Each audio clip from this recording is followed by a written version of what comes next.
Bien, monsieur le maire, monsieur le Premier ministre, très cher Édouard, madame et messieurs les ministres, mesdames et messieurs les parlementaires, monsieur le représentant du président du conseil régional, monsieur le président du conseil départemental, mesdames et messieurs les élus, monsieur le préfet de région, mesdames et messieurs. Et si je suis venu ici auprès de vous, chers amis, c'est aussi pour apporter mon soutien et celui de l'État aux gens de mer qui n'ont pas été épargnés par cette crise sanitaire. Ma première priorité, la première priorité du gouvernement, c'est de protéger les Français, de protéger les gens de mer et de leur permettre de sortir de la crise. Je tiens avant tout à saluer la résilience dont on fait preuve depuis le début de cette crise sanitaire. Tous les acteurs du transport maritime, du secteur portuaire et de la logistique. Elle a été admirable, d'autant qu'ils ne se sont jamais arrêtés. Voilà pour l'actualité. Mais si je suis ici au Havre ce matin, c'est aussi évidemment pour parler d'avenir. L'avenir, évidemment, de l'activité portuaire et maritime. Et c'est précisément la raison pour laquelle nous avons choisi le Havre pour tenir ce matin un comité interministériel de la mer dont l'une des premières priorités est précisément de renforcer la stratégie portuaire de la France visant à rendre nos ports encore plus attractifs. Le général de Gaulle ne s'y était pas trompé lorsque dans cette ville ravagée par la guerre, le 7 octobre 1944, il affirmait aussitôt sa volonté d'en rétablir le port. Ce port que Colbert avait voulu pour doter la France d'un ponton supplémentaire sur une mer qui nous était alors âprement disputée, et ça n'a pas changé. C'est ce port qui est aujourd'hui au cœur de la fusion des ports de l'axe Seine. Car aujourd'hui, ensemble, nous franchissons une étape nouvelle, majeure, stratégique. Étape, cher Édouard, que vous avez portée et à laquelle, je le sais, vous êtes particulièrement attaché, à savoir la fusion des trois ports du Havre, de Rouen et de Paris pour former le grand port d'Arles. Depuis des décennies, on en parlait, nous le faisons.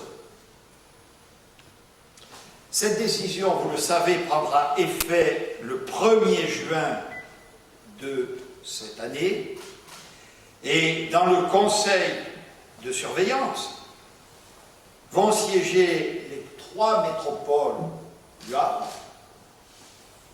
de Rouen et de Paris, dont je salue très vivement les représentants, et les deux régions concernées.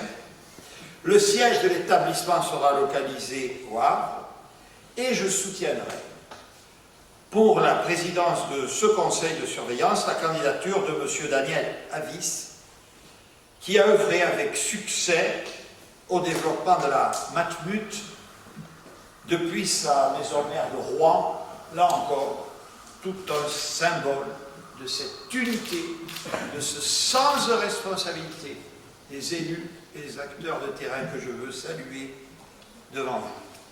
Et bien entendu, pour être à la hauteur de ces ambitions, l'État a décidé d'arrêter ce matin un plan d'investissement à hauteur de 1,450 milliard d'euros sur la période 2020-2027, qui va correspondre au doublement des investissements dans les trois implantations, y compris dans la métropole parisienne. J'ai également demandé aux ministres et acteurs concernés d'ouvrir une réflexion sur les mesures permettant de dynamiser l'attractivité des zones industrielles-portuaires et d'améliorer leur compétitivité. Ces trois ports du Havre, de Rouen et de Paris vont désormais former un axe reliant la capitale, le fleuve et la mer. Un grand axe fluvial et maritime dont peut-être, qui sait, Colbert, que je citais tout à l'heure, aurait rêvé. Comme si la perspective du Louvre se poursuivait jusqu'au Grand Quai du Havre. Ainsi, avec le concours des volets portuaires et fluvial du plan de relance, Haropa est appelé à devenir l'une des principales portes d'entrée maritimes de France avec Marseille et Dunkerque. Aucun pays ne peut avoir d'ambition maritime sans une ambition portuaire. C'est une évidence historique et c'est évidemment tout le sens du projet européen. C'est pourquoi notre ambition collective va encore bien au-delà de cette magnifique ambition que nous consacrons ce matin. La stratégie nationale portuaire, autre objet de l'ordre du jour de ce 6 mai, consiste en effet à adopter une démarche très offensive, conformément au souhait du président de la République, de reconquête des parts de marché sur les ports concurrents étrangers. Nous l'avons illustré encore ce matin avec la visite de ce magnifique bâtiment, et je salue la famille Saadé qui nous a accueillis. Notre stratégie est fondée sur un développement industriel et logistique durable. Il en va de la survie économique de ce secteur, comme il en va de celui de la pêche et du dynamisme de notre politique commerciale. Pour cela, nous allons amplifier une stratégie tournée à la fois vers le renforcement des chaînes logistiques, vers la transition écologique et vers la transition numérique. Il faut le rappeler très fortement à tous nos concitoyens. Les ports, la mer, c'est de l'emploi, c'est de l'attractivité de la France, c'est de la relocalisation industrielle et donc de la souveraineté. Des sujets qui sont au cœur de notre plan de relance. Je voudrais souligner, comme ici au Havre, autour d'Haropa, l'esprit de coopération. Beaucoup sont là, qui associe tous les acteurs du secteur maritime, des filières économiques de la mer, aux associations et organisations non gouvernementales engagées pour la protection de l'environnement maritime, en passant par, bien sûr, les collectivités territoriales que j'ai déjà citées. Ce n'est qu'à cette condition que nous parviendrons à construire ensemble la politique maritime de la France de demain. Cette politique, en pleine crise, et c'est un choix politique particulièrement fort, nous avons décidé de l'accélérer grâce à ce plan de relance en dotant de 650 millions d'euros le volet maritime, portuaire et fluvial de ce plan, Mesdames et Messieurs les ministres. C'est que la France, pays terrien s'il en est, n'a en réalité jamais tourné le dos à la mer et à ses 18 000 km de littoral. Elle n'a jamais oublié qu'elle est un archipel présent sur 3 mers et 4 des 5 océans qui baignent notre planète. Elle a toujours eu à cœur de renforcer son rang de 2e puissance océanique mondiale. Je voudrais, à ce titre, vous faire partager la fierté qui est la mienne d'avoir, je n'ose discret, puisqu'il y a eu un précédent en 1981, mais recréé un ministère de la mer.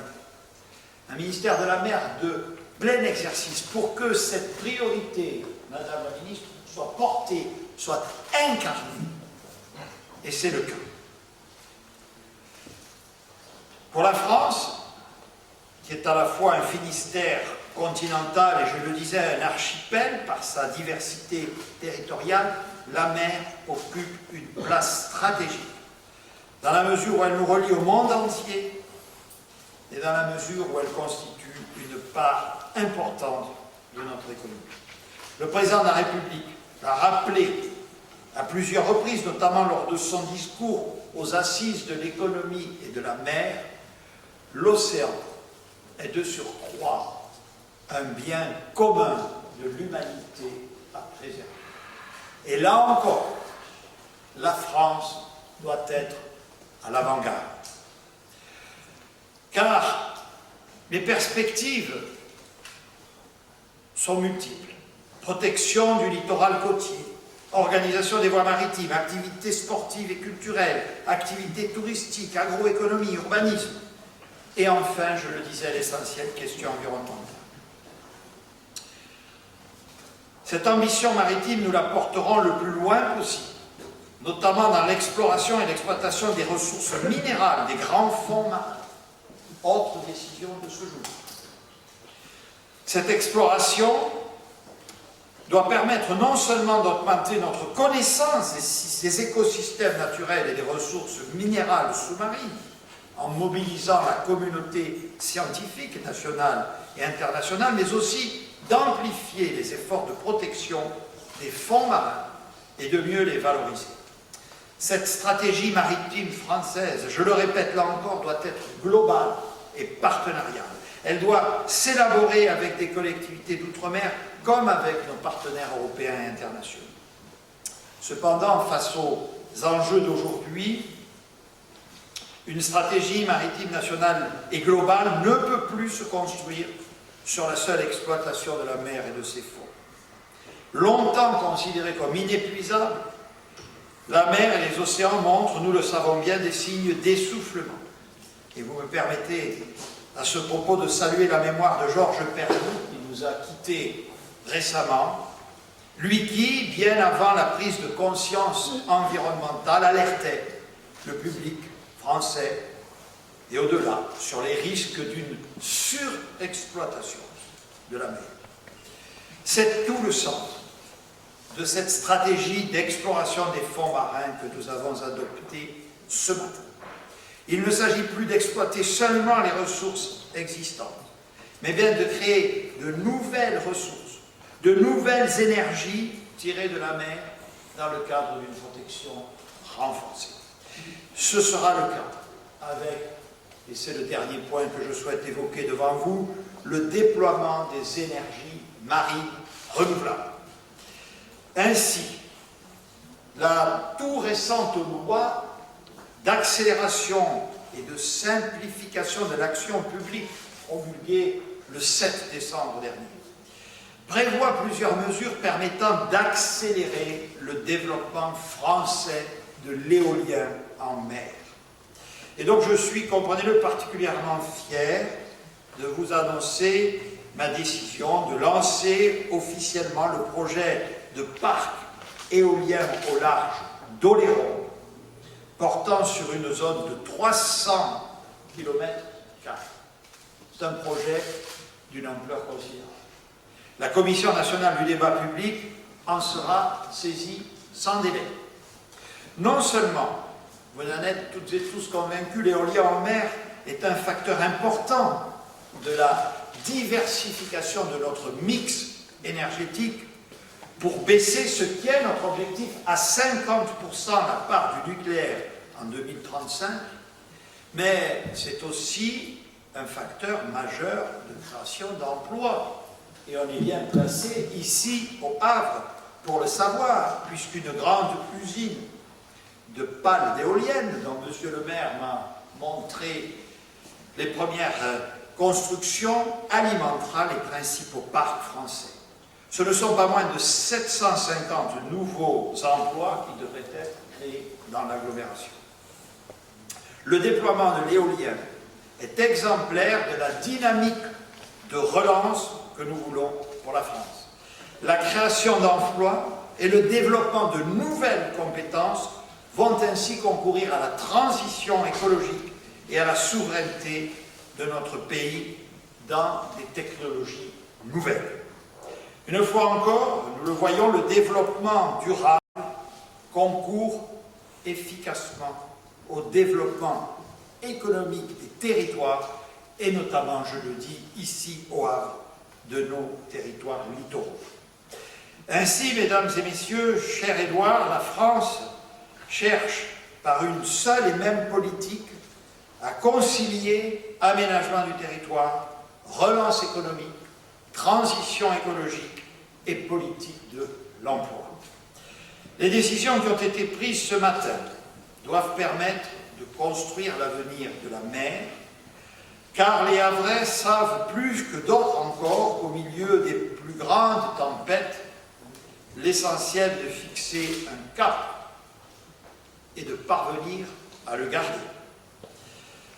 Cette stratégie est là pour apporter des réponses à l'ensemble des enjeux et pour permettre à la France, comme l'a voulu le président de la République, d'assumer et je dirais de porter haut son ambition maritime. Car c'est la France de 2030, mesdames et messieurs, qui est bel et bien en train de se dessiner sur le long de nos côtes et en particulier ici, monsieur le maire, au Havre. Je vous remercie.